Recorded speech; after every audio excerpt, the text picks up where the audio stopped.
ಕೇಳುಗ ಮಿತ್ರರಿಗೆ ನಿಮ್ಮ ರಮಾಶ್ರಯನ ಅಡುಗೆ ಮಾಡುವ ನಮಸ್ಕಾರಗಳು. ರಮ್ಯ ಕಥಾಲೋಕಕ್ಕೆ ಮತ್ತೊಮ್ಮೆ ನಿಮಗೆಲ್ಲರಿಗೂ ಸ್ವಾಗತ. ನೀವೀಗ ನಾನಿನ ಧ್ಯಾನದಲ್ಲಿರಲು ಕಾದಂಬರಿಯ 26ನೇ ಭಾಗವನ್ನು ಕೇಳ್ತಾ ಇದ್ದೀರಾ. ಕಥೆ ಪ್ರಾರಂಭ ಮಾಡೋದಕ್ಕೂ ಮೊದಲು ಇನ್ನೂ ಯಾರ್ಯಾರು ನಮ್ಮ ಚಾನಲ್ನ ಸಬ್ಸ್ಕ್ರೈಬ್ ಮಾಡಿಲ್ಲ ಅವರೆಲ್ಲ ದಯವಿಟ್ಟು ಚಾನಲ್ನ ಸಬ್ಸ್ಕ್ರೈಬ್ ಮಾಡಿ, ಲೈಕ್ ಆ್ಯಂಡ್ ಕಾಮೆಂಟ್ ಮಾಡೋದನ್ನು ಮರಿಬೇಡಿ.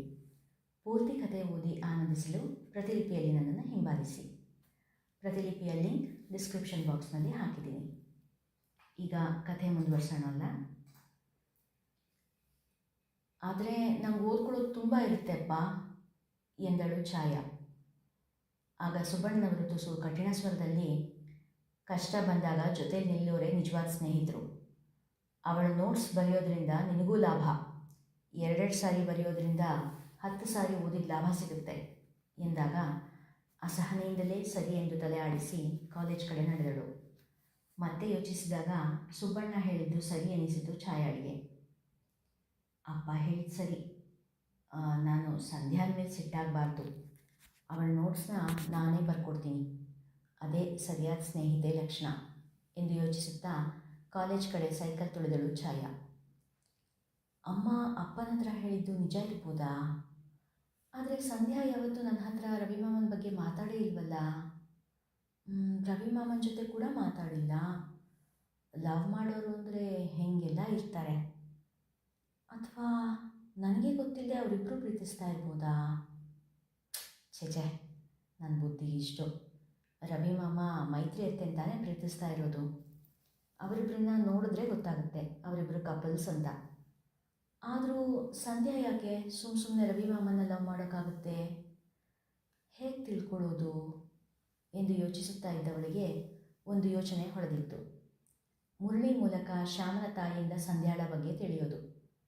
ಮನೇಲಿ ಹೇಗಿದ್ದರೂ ಅಮ್ಮ ನನ್ನ ಹತ್ರ ಏನೂ ಹೇಳಲ್ಲ, ಮುರಳಿ ಹತ್ರ ವಿಷಯ ತಿಳ್ಕೊಳ್ಳೋದೇ ಸರಿ ಎಂದವಳಿಗೆ ತಿಳಿದಿಲ್ಲ ಶ್ಯಾಮನ ಮನಸ್ಸಿಗೆ ಈ ವಿಷಯ ತಿಳಿದಾಗ ಆಗುವ ಆಘಾತ. ಅಮ್ಮನಿಗೆ ನನ್ನ ಮೇಲೆ ಏನೋ ಅನುಮಾನ ಬಂದಿರೋ ಹಾಗಿದೆ ಕಣೋ ಮುರಳಿ. ನಿನ್ನೆಯಿಂದ ನನ್ನ ಜೊತೆ ತುಂಬ ಟೈಮ್ ಸ್ಪೆಂಡ್ ಮಾಡ್ತಾ ಇದ್ದಾರೆ.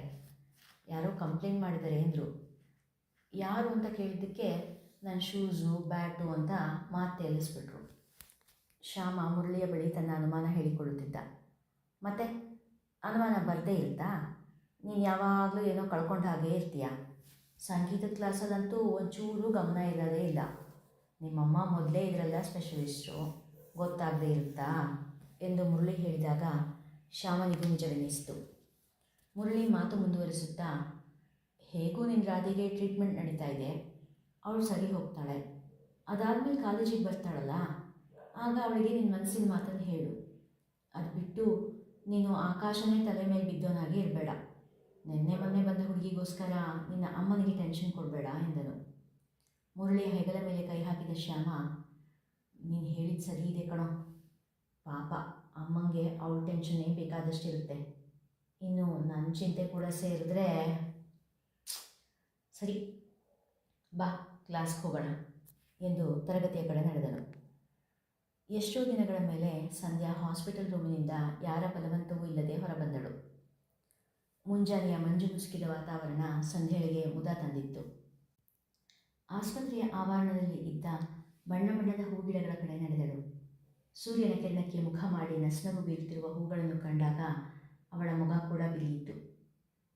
ಹೂಗಳ ಸುತ್ತ ಹಾರುತ್ತಿದ್ದ ದುಂಬಿಗಳ ಹಾರಾಟ, ಒಂದು ಹೂವಿಂದ ಮತ್ತೊಂದು ಹೂವಿಗೆ ಹಾರುತ್ತಿದ್ದ ರಂಗಿನ ಚೆಟ್ಟೆಗಳ ನಲಿದಾಟ, ಅಲಿಲುಗಳ ಚಿನ್ನಾಟ ಸಂಧ್ಯಾಳ ಮನಸ್ಸಿಗೆ ಉಲ್ಲಾಸ ತುಂಬುವಲ್ಲಿ ಸಫಲವಾಗಿತ್ತು. ಹಾಗೆ ಆಸ್ಪತ್ರೆಯ ಹೂತೋಟದಲ್ಲಿ ಓಡಾಡುತ್ತಾ ಇನ್ನೊಂದು ಮಗ್ಗಲಿಗೆ ಬಂದಾಗ ಎಷ್ಟೋ ಜನರು ಅಲ್ಲಿ ವ್ಯಾಯಾಮ ಮಾಡುತ್ತಾ ಇದ್ದುದನ್ನು ಕಂಡಳು. ಅವರ ಜೊತೆಯಲ್ಲಿ ಇದ್ದ ಒಬ್ಬ ನರ್ಸ್ ಇವಳನ್ನು ಕರೆದಾಗ ಕುತೂಹಲದಿಂದ ಅತ್ತ ನಡೆದಳು. ಮೈ ಬೆವರುವವರೆಗೂ ವ್ಯಾಯಾಮ ಮಾಡಿದವಳ ಮೈ ಮನ ಎರಡೂ ಹಗುರಾದಂತೆ ಆಗಿತ್ತು. 1 ಗಂಟೆ ಅಲ್ಲಿಯೇ ಕಳೆದದ್ದು ಸಮಯ ಹೇಗೆ ಕಳೆಯಿತು ಎಂಬುದೇ ತಿಳಿದಿರಲಿಲ್ಲ. ಹಗುರಾಗಿ ತನ್ನ ಕೋಣೆಗೆ ಬಂದವಳು ಬಿಸಿ ನೀರಲ್ಲಿ ಸ್ನಾನ ಮಾಡಿ ಶುಭ್ರವಾದ ಬಟ್ಟೆ ಧರಿಸಿದಳು. ನೀಟಾಗಿ ತಲೆ ಬಾಚಿ ಹಣೆಗೆ ತಲಕ ಇಟ್ಟು ಅಂದಿನ ಪೇಪರ್ ಓದುತ್ತಾ ಕುರ್ಚಿಯ ಮೇಲೆ ಕುಳಿತಿದ್ದ ಮಗಳನ್ನು ಕಂಡು ಚಿದಂಬರ ಅವರಿಗೆ ಸಂತಸದಿಂದ ಕಣ್ಣು ತುಂಬಿ ಬಂದಿತ್ತು. ಸಂಧ್ಯಾ, ಸ್ನಾನ ಮಾಡಿ ರೆಡಿ ಆಗಿಬಿಟ್ಯಾ ಪುಟಿ? ಗುಡ್, ತಿಂಡಿ ತಿಂದ್ಬಿಡು. ಇವತ್ತು ಡಿಸ್ಚಾರ್ಜ್ ಮಾಡ್ತಾರೆ ಅನಿಸುತ್ತೆ, ಮನೆಗೆ ಹೋಗೋಣ. ಎನ್ನುತ್ತಿದ್ದವರ ಮಾತು ಮುಗಿಯುವ ಮುಂಚೆಯೇ ವೈದೇಹಿ ಕೋಣೆ ಒಳಗೆ ಬಂದಿದ್ದರು. ಓಹ್, ಏನು ಅಪ್ಪ ಮಗಳ ಮಾತುಕತೆ ಜೋರಾಗಿದೆ. ಸಂಧ್ಯಾ, ಆಗಲೇ ರೆಡಿಯಾಗಿ ಕೂತ್ಬಿಟ್ಟಿದೆಯಾ? ವೆರಿ ಗುಡ್ ಎಂದವರೇ ಅವಳನ್ನು ಪರೀಕ್ಷಿಸಿ, ಮಿಸ್ಟರ್ ಚಿದಂಬರ್, ಇವತ್ತು ಸಂಜೆ ಸಂಧ್ಯಾನ ಡಿಸ್ಚಾರ್ಜ್ ಮಾಡ್ತೀವಿ ಎಂದವರು ಸಂಧ್ಯಾಳ ಕಡೆ ತಿರುಗಿ, ತಿಂಡಿ ತಿಂದಾದ ಮೇಲೆ ನನ್ನ ರೂಮಿಗೆ ಬಾ ಎಂದು ಹೊರ ಹೋದರು. ತಮ್ಮ ಹಿಂದೆಯೇ ಹೊರಬಂದ ಚಿದಂಬರ್ ಅವರಿಗೆ, ಸಂಧ್ಯಾಳಿಗೆ ಇನ್ನೂ ಕೌನ್ಸಿಲಿಂಗ್ ಅವಶ್ಯಕತೆ ಇದೆ, ಹಾಗಾಗಿ 2 ದಿನಕ್ಕೊಂದು ಸರ್ತಿ ನನ್ನ ಕ್ಲಿನಿಕ್ಗೆ ಕರ್ಕೊಂಡು ಬನ್ನಿ, ಮತ್ತು ಅವಳ ಬಗ್ಗೆ ಕೆಲವೊಂದು ವಿಷಯ ಮಾತಾಡಬೇಕಾಗಿದೆ ನಿಮ್ಮ ಬಳಿ. ಮಧ್ಯಾಹ್ನ ಸುಮಾರು 3 ಗಂಟೆ ಹೊತ್ತಿಗೆ ಬನ್ನಿ ಎಂದು ಗಂಭೀರವಾಗಿ ಹೇಳಿ ಹೋದರು. ಕಾಲೇಜ್ ಗೇಟ್ ಹತ್ತಿರ ದಿನವೂ ನಿಂತಿರುವ ಹಾಗೆ ಮುರಳಿಯಾಗಲಿ ಶ್ಯಾಮನಾಗಲಿ ನಿಂತಿರಲಿಲ್ಲ. ಛಾಯಾ ಅತ್ತಿತ್ತ ಅವರಿಗಾಗಿ ಕಣ್ಣಾಡಿಸಿದವಳು ಅವರೆಲ್ಲೂ ಕಾಣದೆ ತನ್ನ ತರಗತಿಗೆ ಹೋದಳು. ತರಗತಿಯಲ್ಲಿ ಕುಳಿತರೂ ಛಾಯಾಳಿಗೆ ಪಾಠ ಕೇಳುವ ಮನಸ್ಸೇ ಇಲ್ಲ. ಹೇಗಾದರೂ ತನಗೆ ತಿಳಿದಿರುವ ವಿಷಯವನ್ನು ಮುರಳಿಯ ಬಳಿ ಹೇಳಿ ಅದು ನಿಜವೇ ಸುಳ್ಳೆ ಎಂದು ವೈದೇಹಿಯರಿಂದ ಕೇಳಿ ತಿಳಿಯುವ ಕುತೂಹಲ. ಮಧ್ಯಾಹ್ನ ಊಟದ ಸಮಯದಲ್ಲಿ ಶ್ಯಾಮನನ್ನು ಕಂಡಿದ್ದು ದೇವರನ್ನೇ ಕಂಡಂತೆ ಆಯಿತು. ಆದರೆ ಶ್ಯಾಮನ ಬಳಿ ಮುರಳಿಯ ಬಳಿ ಇರುವಷ್ಟು ಸಲಿಗೆ ಇಲ್ಲವಲ್ಲ, ಏನು ಮಾಡೋದು ಎಂದು ಸ್ವಲ್ಪ ಹೊತ್ತು ಯೋಚಿಸಿದವಳು ನಿಧಾನವಾಗಿ ಶ್ಯಾಮನ ಬಳಿ ಸಾಗಿದಳು. ಹಾಯ್, ಸಣ್ಣನೆಯ ಸ್ವರದಲ್ಲಿ ಹೇಳಿದಳು. ಓಹ್ ಛಾಯಾ, ಹಾಯ್, ಊಟ ಆಯಿತಾ ವಿಚಾರಿಸಿದ ಶ್ಯಾಮ್. ಹಾಂ ಆಯಿತು. ನಿಮ್ಮ ಫ್ರೆಂಡ್ ಮುರಳಿಯವರಲ್ಲಿ ಸೀದಾ ತನಗೆ ಬೇಕಾದ್ದನ್ನೇ ಕೇಳಿದಳು. ಅವನು ಲೈಬ್ರರಿಗೆ ಹೋಗಿದ್ದಾನೆ, ಏನಾದರೂ ಹೇಳಬೇಕಾಗಿತ್ತ ಅವನಿಗೆ? ಮುಗುಳು ನಗುತ್ತಾ ಕೇಳಿದನು ಶ್ಯಾಮ್. ಇಲ್ಲ, ಏನಿಲ್ಲ, ಹಾಗೇನಿಲ್ಲ ಎನ್ನುತ್ತಾ ತನ್ನ ತರಗತಿಯ ಕಡೆ ನಡೆದಳು ಛಾಯಾ. ಶ್ಯಾಮನ ಮುಖದ ಮೇಲಿನ ಮುಗುಳಿನಗೆ ಅವನು ತನ್ನ ಹಾಗೂ ಮುರಳಿಯ ಬಗ್ಗೆ ಬೇರೆಯೇ ರೀತಿ ಯೋಚಿಸಿದ ಎಂಬುದನ್ನು ಅವಳಿಗೆ ತಿಳಿಸಿತ್ತು. ಅವಳ ಗಡಿಬಿಡಿಯನ್ನು ತನ್ನದೇ ರೀತಿಯಲ್ಲಿ ಯೋಚಿಸಿದ ಶ್ಯಾಮ್ ಮುರಳಿಯನ್ನು ನೆನೆದು ನಗುತ್ತಾ ಲೈಬ್ರರಿ ಕಡೆ ನಡೆದ. ಬಾ ಸ್ಯಾಂಡಿ, ಕೂತ್ಕೋ ಎಂದರು ವೈದೇಹಿ. ಅವಳಿಗಾಗಿಯೇ ತಮ್ಮ ಕೋಣೆಯಲ್ಲಿ ಕಾಯುತ್ತಿದ್ದರು. ಹಾಂ ಆಂಟಿ ಎಂದವಳ ಮುಖದಲ್ಲಿ ಹಿಂದಿನ ದಿನಕ್ಕಿಂತಲೂ ಹೆಚ್ಚಿನ ಶಾಂತಿ ಇರುವುದನ್ನು ಕಂಡರು ವೈದೇಹಿ. ಸಣ್ಣ ಮುಗುಳಿನಗೆ ಅವರ ಮುಖದಲ್ಲಿ ಮೂಡಿತು. ತಿಂಡಿ ತಿಂದ್ಯಾ? ಏನು ತಿಂಡಿ ತಂದಿದ್ರು ಅಪ್ಪ? ರಾಗಿ ರೊಟ್ಟೆ, ಬದನೆಕಾಯಿ ಪಲ್ಯ ತಂದಿದ್ರು ನಿಧಾನವಾಗಿ ಹೇಳಿದಳು ಸಂಧ್ಯಾ. ನಿಮಗೆ ರೊಟ್ಟಿ ಇಷ್ಟ ಆಗುತ್ತಾ? ಸ್ವಾಭಾವಿಕವಾದ ಮಾತುಕತೆಯಿಂದಲೂ ಅವಳನ್ನು ಅರಿಯುವ ಪ್ರಯತ್ನ ಮಾಡುತ್ತಿದ್ದರು ವೈದೇಹಿ. ನನಗೆ ಯಾವ ತಿಂಡಿ ಕೂಡ ಸೇರಲ್ಲ ಅಂತ ಇಲ್ಲ ಮೇಡಮ್ ಎಂದಳು. ಗುಡ್, ಮಕ್ಕಳು ಹಾಗಿದ್ದರೆ ಅಡುಗೆ ಮಾಡೋರಿಗೆ ಏನೂ ತೊಂದರೆ ಇರಲ್ಲ. ನನ್ನ ಮಗಳು ಹಾಗಲ್ಲ, ಏನು ತಿಂಡಿ ಮಾಡಿದ್ರೂ ಅದು ಬೇಡ ಇದು ಬೇಡ ಅಂತಾಳೆ. ಅವಳಿಗೆ ಅಡುಗೆ ತಿಂಡಿ ಮಾಡಿ ಹಾಕೋದೇ ದೊಡ್ಡ ಸಮಸ್ಯೆ ಎಂದರು ವೈದೇಹಿ ನಗುತ್ತಾ. ನಿಮ್ಮ ಮಗಳು ಪುಣ್ಯ ಮಾಡಿದ್ದಾಳೆ ಆಂಟಿ, ಏನು ಕೇಳಿದ್ರು ಮಾಡಿಕೊಡೋಕೆ ಅಮ್ಮ ಇದ್ದಾರೆ ಎಂದವಳ ಮುಖ ಬಾಡಿತ್ತು. ವೈದೇಹಿಯವರಿಗೆ ತಮಗೆ ಬೇಕಾದ ವಿಷಯ ಮಾತನಾಡಲು ಎಳೆ ಸಿಕ್ಕಿತ್ತು.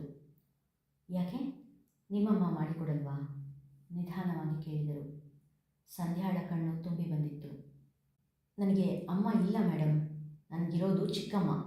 ಮಾತು ಸ್ವಲ್ಪ ಬಿರುಸಾಗಿ ಬಂದಿತ್ತು. ಅವಳ ಮನದಲ್ಲಿ ಹುದುಗಿದ್ದ ಭಾವನೆಗಳನ್ನು ಹೊರತರುವುದೇ ವೈದೇಹಿಯವರ ಗುರಿಯಾಗಿತ್ತು. ಚಿಕ್ಕಮ್ಮ ಆದರೇನು, ಅಮ್ಮನ ಥರನೇ ತಾನೇ, ನಿನಗೇನು ಬೇಕೋ ಅದನ್ನು ಕೇಳಬೇಕಾಗಿತ್ತು. ನೀನು ಯಾವತ್ತಾದರೂ ಕೇಳಿದ್ಯಾ? ಕೇಳ್ತಿದ್ದೆ ಚಿಕ್ಕವಳಿದ್ದಾಗ. ಯಾವಾಗ ಮಾಡಿಕೊಡಲ್ಲ ಅಂದರೂ ಅವಾಗ ಬಿಟ್ಬಿಟ್ಟೆ ನಿಧಾನವಾಗಿ ಹೇಳಿದಳು ಸಂಧ್ಯಾ. ಹಠ ಮಾಡಬೇಕಿತ್ತು, ಮಾಡಿದ್ದಕ್ಕೆ ಉಪವಾಸ ಉಡುಗೊರೆಯಾಗಿ ಸಿಗ್ತಾ ಇತ್ತು. ಸಂಧ್ಯಾಳಿಗೆ ತಿಳಿಯದಂತೆ ಮನದ ಮೂಲೆಯಲ್ಲಿದ್ದ ಮಾತುಗಳು, ಯಾರಿಗೂ ಹೇಳದೆ ಬಚ್ಚಿಟ್ಟುಕೊಂಡಿದ್ದ ವಿಷಯಗಳು ಹೊರಬರುತ್ತಿತ್ತು. ಉಪವಾಸ ಆಗ್ತಾ ಇದ್ರಾ? ನೀನು ಉಪವಾಸ ಇರ್ತಾ ಇದೆಯಾ? ನಿನ್ನಪ್ಪನಿಗೆ ಹೇಳೋದಲ್ವ ಇದನ್ನೆಲ್ಲ? ಒಂದು ಸಾರಿ ಅಪ್ಪಂಗೆ ಹೇಳ್ತೀನಿ ಅಂತ ಹೇಳಿದ್ದಕ್ಕೆ ಎಂದವಳೆ ಜೋರಾಗಿ ಅಳತೊಡಗಿದಳು. ಅಳಬಾರ್ದು ಸಂಧ್ಯಾ, ತಗೋ ನೀರು ಕುಡಿ ಎನ್ನುತ್ತಾ ಅವರು ಕುಳಿತಲ್ಲಿಂದ ಎದ್ದು ಬಂದು ನೀರಿನ ಲೋಟ ಅವಳ ಕೈಗೆ ಕೊಟ್ಟು ಅವಳ ಬೆನ್ನು ನೆವರಿಸುತ್ತಾ ಸಮಾಧಾನ ಮಾಡಿದರು. 1-2 ನಿಮಿಷ ಅತ್ತವಳು, ನಾನು ರೂಮಿಗೆ ಹೋಗ್ತೀನಿ ಎಂದು ಎದ್ದಳು. ನೀನು ಹೇಳ್ತಾ ಇದ್ದ ಮಾತನ್ನ ಮುಗಿಸೋಗು ಸಂಧ್ಯಾ, ಮಾತನ್ನು ಅರ್ಧದಲ್ಲೇ ನಿಲ್ಲಿಸಬಾರ್ದು. ಅರ್ಧ ಆಡಿದ ಮಾತು ಮನಸ್ಸಲ್ಲಿ ನೋವನ್ನು ಉಳಿಸ್ಬಿಡುತ್ತೆ. ಕಮಾನ್, ಏನು ಹೇಳಬೇಕು ಅಂದ್ಕೊಂಡಿದ್ಯೋ ಹೇಳಿಬಿಡು ಎಂದರು. ಒಂದೆರಡು ಕ್ಷಣ ಸುಮ್ಮನೆ ಕುಳಿತ ಸಂಧ್ಯಾ, ನಾನು ಅಪ್ಪಂಗೆ ಹೇಳ್ತೀನಿ ಅಂದಿದ್ದಕ್ಕೆ ನನ್ನ ಬಟ್ಟೆ ಪೂರ್ತಿ ಬಿಡಿಸಿ ನಮ್ಮ ಮನೇಲಿದ್ದ ಸ್ಟೋರ್ ರೂಮಲ್ಲಿ ಕೂರಿಸ್ಬಿಟ್ಟಿದ್ರು. 11 ವರ್ಷದ ಹುಡುಗಿ ನಾನು. ಬಟ್ಟೆ ಇಲ್ಲದೆ ಹೊರಗೆ ಬರೋ ಹಾಗೂ ಇಲ್ಲ, ಅಪ್ಪನ ಕರೆಯೋ ಹಾಗೂ ಇಲ್ಲ. ನಾಚಿಕೆಯಿಂದ ಸತ್ತು ಹೋಗೋ ಹಾಗಾಗಿತ್ತು. ಅವತ್ತೇ ಹೇಳಿದರು ಚಿಕ್ಕಮ್ಮ ಅವ್ರ ಮೇಲೆ ಏನೇ ದೂರು ಹೇಳಿದ್ರು ಅದೇ ಸ್ಥಿತಿಯಲ್ಲಿ ಮನೆಯಿಂದ ಹೊರಗೆ ಹಾಕ್ತೀನಿ ಅಂತ ಎನ್ನುತ್ತಾ ಬಿಕ್ಕಿ ಬಿಕ್ಕಿ ಅಳಲಾರಂಭಿಸಿದಳು. ನನಗೆ ಈಗಲೂ ಭಯ ಆಗುತ್ತೆ ಎನ್ನುತ್ತಾ ಪಕ್ಕದಲ್ಲೇ ನಿಂತಿದ್ದ ವೈದೇಹಿಯವರ ಹೊಟ್ಟೆಯ ಸುತ್ತ ಕೈ ಹಾಕಿ ಅಪ್ಪಿ ಅತ್ತಳು. ಸಂಧ್ಯಾಳ ಮಾತನ್ನು ಕೇಳಿದ ವೈದೇಹಿಯವರ ಕಣ್ಣಲ್ಲೂ ನೀರಿತ್ತು. ಅವಳ ತಲೆಯ ಮೇಲೆ ಕೈಯಿಟ್ಟು ಸಮಾಧಾನ ಮಾಡತೊಡಗಿದರು. ಪುಟ್ಟ ಹುಡುಗಿಯ ಮನದಲ್ಲಿ ಬಿತ್ತಿದ್ದ ಭಯದ ಬೀಜ ಇಂದೂ ಕೂಡ ಫಲ ಕೊಡುತ್ತಿತ್ತು. ಇಲ್ಲಿಗೆ ಇಂದಿನ ಸಂಚಿಕೆ ಮುಕ್ತಾಯವಾಯಿತು. ಮುಂದಿನ ಕಥೆ ಮುಂದಿನ ಸಂಚಿಕೆಯಲ್ಲಿ. ಕಥೆಯ ಬಗ್ಗೆ ನಿಮ್ಮ ಅಭಿಪ್ರಾಯವನ್ನು ಕಾಮೆಂಟ್ ಸೆಕ್ಷನಲ್ಲಿ ತಿಳಿಸೋದನ್ನು ಮರೆಯಬೇಡಿ. ಧನ್ಯವಾದಗಳು.